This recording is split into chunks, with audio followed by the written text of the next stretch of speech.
श्री स्वामी समर्थ. जय जय स्वामी समर्थ. स्वामींचं नाव घेऊन मी आजच्या ह्या नवीन व्हिडिओला सुरुवात करते. यंदा 25 जानेवारी म्हणजेच शनिवारी षष्ठीला एकादशी आली आहे. या दिवशी भगवान विष्णूंची विधिवत पूजा केली जाते. षष्ठीला एकादशीच्या दिवशी भक्त 6 प्रकारे तिळाचा वापर करतात. त्यामध्ये तिळाने स्नान, तिळाचे तर्पण, तिळाचे दान, तिळयुक्त भोजन, तिळाचे हवन आणि तीळ मिसळलेले पाणी पिणे. हे व्रत भगवान विष्णूंना प्रसन्न करण्यासाठी आणि मोक्ष प्राप्तीसाठी केले जाते. षष्ठीला एकादशीला भगवान विष्णूंची पूजा करून त्यांना तिळाचा नैवेद्य दाखविला जातो. या दिवशी तिळाचे दान केल्याने पापापासून मुक्ती मिळते अशी मान्यता आहे. षष्ठीला एकादशीचे व्रत ज्या व्यक्तीने केले आहे त्यांनी तिळाने स्नान, दान, तर्पण आणि पूजा करायला हवी. या दिवशी तिळाचे अनेक प्रकारे उपयोग केले जातात, म्हणून या एकादशीला षष्ठीला एकादशी म्हणतात. पुराणात असे सांगितले आहे की जितके तीळ तुम्ही दान कराल तेवढ्या पापातून तुम्हाला मुक्ती मिळेल. षष्ठीला एकादशी भगवान विष्णूंच्या प्रिय एकादशीपैकी एक मानली जाते. या व्रतामुळे सर्व मनोकामनाची पूर्ती होते, तसेच घरात सुख समृद्धी येते. या व्रतामुळे दुःख आणि गरिबी यापासून मुक्ती मिळते. जर तुम्हाला षष्ठीला एकादशीचे व्रत करणं शक्य नसेल तर तुम्हाला व्रतकथेचं पठण करायचं आहे. या व्रतकथेचं पठण केल्यामुळे वाजपेयी यज्ञात समान पुण्य मिळते. या व्रतामुळे मानसिक आणि शारीरिक पापापासून मुक्ती मिळते. या दिवशी आपल्याला श्रीहरी विष्णू आणि माता लक्ष्मीची पूजा तर करायची, सेवा तर करायची, पण त्याचबरोबर काही प्रभावी उपाय सुद्धा करायचे आहेत. आणि म्हणूनच षष्ठीला एकादशीच्या दिवशी प्रत्येक आईने आपल्या मुलांच्या उज्ज्वल भविष्याकरता मुलांवरनं ही एक वस्तू उतरवून टाकायची आहे. ही वस्तू उतरवून टाकल्यामुळे मुलांचे सर्व दोष, संकट, विघ्न, अडचणी तर दूर होणारच आहेत, पण त्यांची प्रत्येक क्षेत्रामध्ये भरभरून अशी प्रगती होणार आहे. अतिशय प्रभावी असा हा उपाय आहे, ज्याबद्दल सविस्तर आणि महत्त्वाची माहिती मी तुम्हाला या व्हिडिओमध्ये देणार आहे. तर व्हिडिओ पूर्ण पहा आणि जर तुम्ही माझ्या चॅनलवर नवीन असतील तर चॅनलला सबस्क्राईब करा आणि शेजारी बेल आयकॉनसुद्धा प्रेस करा, जेणेकरून तुम्हाला माझ्या नवनवीन व्हिडिओचं नोटिफिकेशन हे मिळत राहील आणि तुम्ही एक पण व्हिडिओ मिस करणार नाही. आणि कमेंटमध्ये ओम नमो भगवते वासुदेवाय नमः लिहायला अजिबात विसरू नका. अगदी तुमच्यापासून माझ्यापर्यंत प्रत्येक आईला असं वाटतं की आपल्या मुलांना प्रत्येक क्षेत्रामध्ये भरभरून यश हे मिळालं पाहिजे. जर ते अभ्यास करत असतील तर त्यांना केलेला अभ्यास लक्षात राहायला पाहिजे, किंवा ते नोकरी किंवा व्यवसाय करत असतील तर त्यामध्ये त्यांना भरभरून यश हे मिळालं पाहिजे. पण बऱ्याचदा काय होतं ना, आपल्या मुलांमध्ये काही दोष असतात.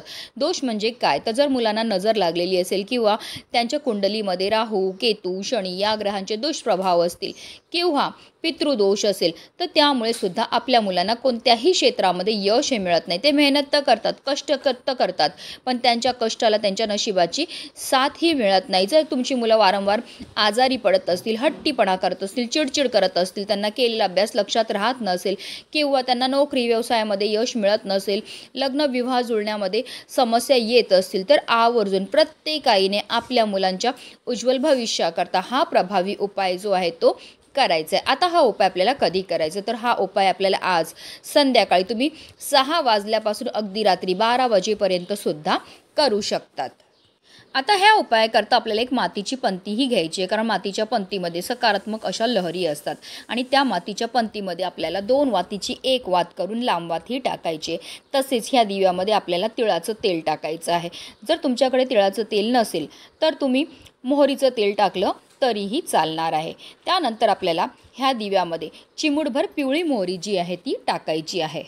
आता आपल्याला एक प्लेट घ्यायची आणि त्या प्लेटमध्ये जे आहे हा दिवा जो आहे तो ठेवायचा आणि हा दिवा जो आहे तो आपल्याला प्रज्वलित करून घ्यायचा. तर आपल्या मुलांना आपल्याला आसन घेऊन बसवायचं आहे. शक्यतो देवघराजवळच मुलांना बसवा. आणि त्यानंतर आपल्याला काय करायचं आहे, थोडेसे काळे तीळ जे आहेत ते आपल्या उजव्या हातामध्ये घ्यायचे आहेत आणि आपल्या मुलांच्या डोक्यापासून पायापर्यंत आपल्याला 7 वेळा हे काळे तीळ जे आहेत ते उतरवायचे आहेत. आणि त्यानंतर आपल्याला हे जे काळे तीळ आहेत ते आपल्याला त्या दिव्यामध्ये टाकायचे आहेत. आता तुम्हाला एक मुलगा असेल तर तुम्हाला थोडेसे काळे तीळ घ्यायचे आहेत, मुलावरनं 7 वेळा तर उतरवायचे आहेत आणि त्यानंतर तो दिव्यामध्ये टाकायचे आहेत. आता तुम्हाला 2 मुलं असतील तर हा उपाय कसा करायचा, तर तुम्हाला एका मुलावरनं उतरवलेले तीळ जे ते दुसऱ्या मुलावरनं उतरवता येणार नाही. दुसऱ्या मुलाकरता तुम्हाला पुन्हा थोडेसे काळे तीळ उजव्या हातामध्ये घ्यायचेत, त्याच्या डोक्यापासून पायापर्यंत 7 वेळा उतरवायचेत आणि पुन्हा ते तीळ जे आहेत ते आपल्याला त्या दिव्यामध्ये टाकायचे आहेत. त्यानंतर जो दिवा आपण तयार करून घेतला आहे, हा दिवासुद्धा आपल्याला आपल्या मुलांच्या डोक्यापासून पायापर्यंत 7 वेळा उतरवायचा. दिवा जेव्हा आपण उतरवणार आहे तेव्हा आपल्याला श्री स्वामी समर्थ, श्री स्वामी समर्थ किंवा श्री गुरुदेव दत्त, श्री गुरुदेव दत्त या प्रभावी मंत्राचा जप हा करायचा आहे. कारण योगायोगाने षष्टीला एकादशी आली आहे ती शनिवारी, आणि शनिवारी मुलांकरता आवर्जून काही प्रभावी उपाय हे केले जातात. आपल्या मुलांना लागलेली जी प्रखरातली प्रखर वाईट नजर असेल, इडापिडा असेल, दोष ते दूर करण्याकरता शनिवारी काही उतारे हे आवर्जून केले जातात. म्हणून आपल्याला सुद्धा आवर्जून हा दिव्याचा जो प्रभावी उपाय आहे तो करायचा. अतिशय प्रभावी उपाय. हा उपाय केल्यामुळे आपल्या मुलांना लागलेली वाईटातली वाईट नजर जी असेल ती निघून जाते. आता जो दिवा आहे तो आपल्याला एकच घ्यायचा. तुम्हाला एक मुलगा असेल तरी तुम्हाला त्या मुलावरनं एकदा 7 वेळा जो आहे हा दिवा उतरवून घ्यायचा. तुम्हाला 2 मुलं असतील तरीसुद्धा तुम्हाला एकच दिव्याने त्या मुलांवरनं जे आहे हा दिवा जो आहे तो उतरवून घ्यायचा आहे.